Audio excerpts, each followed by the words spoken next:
Burkina Faso, military coup prompts fears of further instability. President Roch Kabore was deposed amid anger over violence, but analysts say the military coup could unleash more insecurity. The military coup deposing Burkina Faso's President Roch Kabore is the fourth in a string of recent military takeovers in West and Central Africa, prompting fears of further regional instability.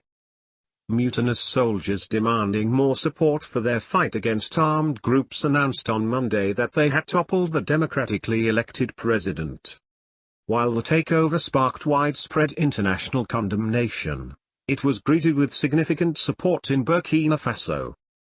Kabore lost the confidence of Burkinabe citizens, there is no doubt in that, Daniel Izinga, an analyst at the Africa Center for Strategic Studies in Washington, told Al Jazeera. Yet, whether the takeover can deliver on the popular demand for better security or provide an opportunity for armed insurgency groups to further build on their operations in the area remains to be seen, Izinga added. Attacks spelled Kabore's demise. Since 2015, Burkina Faso has been fighting armed uprisings by groups linked to Al-Qaeda and ISIS, that have spilled over from neighboring Mali. The number of attacks has risen from nearly 500 in 2020 to more than 1,150 in 2021, placing the country well ahead of Mali's 684 and Niger's 149 violent events. Local security forces and civilians have been the primary victims of the violence by armed groups. More than 1.4 million people have been displaced by the conflict, according to estimates by the United Nations Refugee Agency, the UNHCR. Alex Vines, who heads the Africa program at Chatham House in London, told Al Jazeera the increase in violence in Burkina Faso was preceded by a failed coup in September 2015 targeting the transitional government that followed the resignation of longtime leader Blaise Compaoré. In its aftermath, the intelligence and security networks were purged and greatly weakened in a response to that coup attempt, Vines said. So you had a very weakened state in terms of its security apparatus, which provided an easier route for some of these groups to move in. Kabore's People's Movement for Progress, MPP, party inherited this frail security apparatus when it was elected with 53% of the vote in Burkina Faso's first ever electoral transfer of power in November 2015. Since then, armed groups, including the Group for the Support of Islam and Muslims, or JNIM, which is aligned with Al-Qaeda, and the Islamic State in the Greater Sahara, ISGS, an offshoot of ISIL, have asserted further control in rural areas and carried out attacks on the capital. Last year, frustration over the rapidly deteriorating security situation reached a boiling point. In June, Burkina Faso witnessed the worst attack by armed groups in the history of the country when more than 130 civilians were killed in a 3-hour onslaught on Solhan, a remote village in Yoga province on the eastern border with Niger, prompting calls to intensify counter-terrorism efforts. No one claimed responsibility for the killings, but government officials said it was the work of ISIL affiliates. I bow before the memory of the 100 civilians killed in this barbaric attack, Kabore said in a televised address as he announced a 3-day national mourning period. A further blow to Kabore's leadership came in November, when an attack on a gendarmerie post in the northern town of Inata killed 49 officers and 4 civilians. The Inata attack spelled Kabore's demise, according to Constantin Gouvi, an analyst at Clingendale's Conflict Research Unit in The Hague. Reports that officers had gone for weeks without food provisions and adequate equipment sparked protests and widespread popular indignation. Additionally, in an effort to quell the calls for his resignation and shore up support within the army, Kabore appointed Lieutenant Colonel Paul-Henri Sandaogo Damibo as commander of Burkina Faso's 3rd military region, tasked with protecting the capital Ouagadougou from attacks.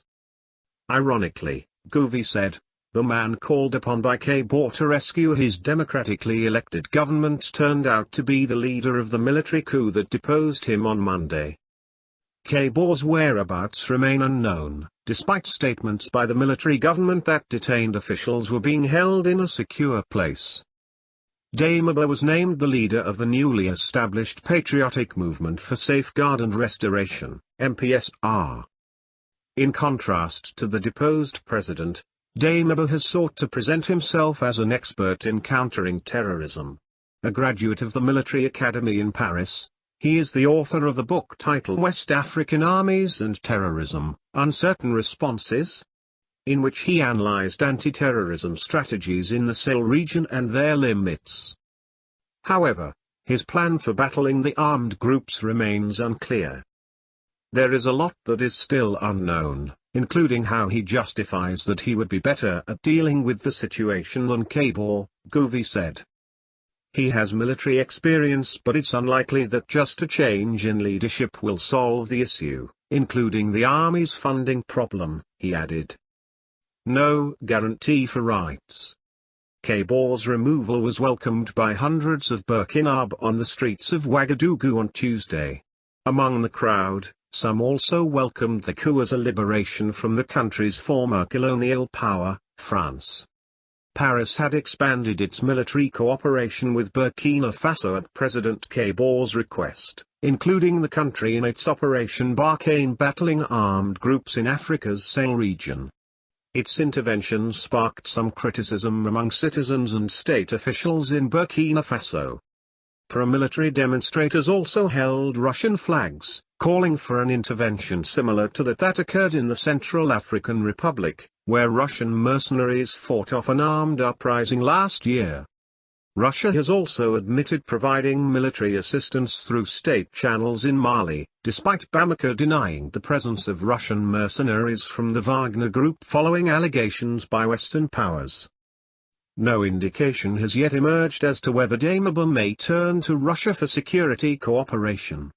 However, Vines said Moscow has been looking to position itself as an alternative to Western intervention in a context where discontent is simmering. Burkina Faso could be a logical place for the Russians to also work with the junta, Vines said, adding however that Moscow risks becoming enmeshed in the politics of authoritarian regimes and progressively isolated by democratic governments in the continent. The 15-country West African bloc, the Economic Community of West African States, ECOWAS, will hold a special session on Friday to discuss how to respond to the fourth military coup in the past year, after Mali, Chad, and Guinea. There is concern among ECOWAS members that this trend could spread even further, Coup said, adding that the bloc is likely carefully considering its toolbox. Harsh sanctions imposed on Mali after coup leader Assimi Goïta announced a 5-year delay to return to constitutional rule turned out to be a double-edged sword as they have lent the military government more support, Coup said. Kabore has pledged to return to Burkina Faso constitutional rule within a reasonable time. But according to Izinga, the coup marks a dangerous departure from the democratic path the country had embarked on after 27 years of Compaorés rule. People, in Burkina Faso, felt like they had been demanding change and they hadn't been receiving it, and that's a policy failure, Izinga said. But coups d'etat fundamentally disrupt the democratic process by putting unelected officials in power by force. There is then no guarantee for citizens' rights and their civil liberties.